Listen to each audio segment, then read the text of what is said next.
Hello YouTube, this is a review, second review of the Sega Saturn. I did a review on the hardware. This is more of the software and features of the Sega Saturn. Right now I'm going to go ahead and power it on, and I'm going to make a notation of the lights. There's a green, and then the access light is red. Okay, and now when I power it on,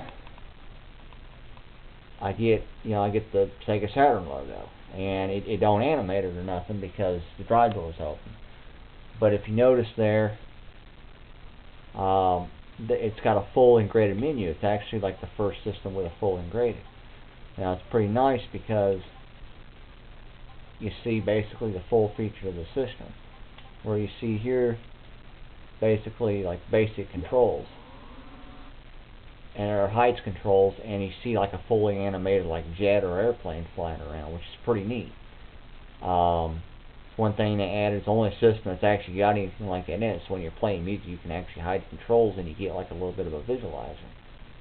And right now they're trying to make it like a little bit 3D, like it's coming at you. Now if it would have been 3D, that would have been awesome, but it wasn't. So these are the advanced controls, and if you notice, you have stuff. You got basic, scan.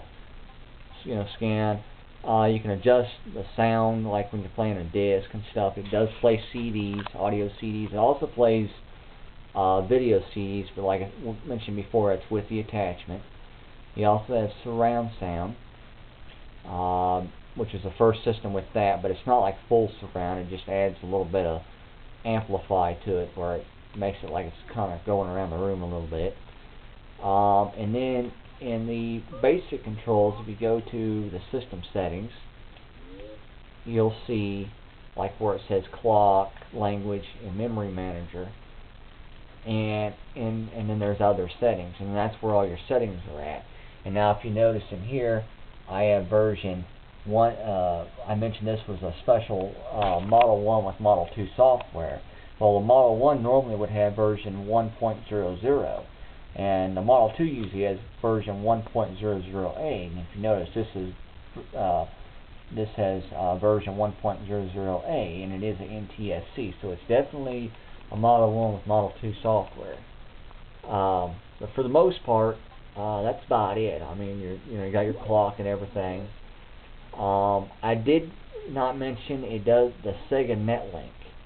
However, that is a Japanese only, and it allows you to connect to the internet and do some online gameplay, but it's only Japanese only, and there was only like 6 games for it. So it had a modem cartridge you plug into where the memory card would normally go, and then you plug a phone line into it and it would dial straight out. It would actually connect right up to another Sega Saturn and allow you to play with somebody, but it's pretty much Japanese only. So for the most part though, that's about it. That concludes our review of the Sega Saturn.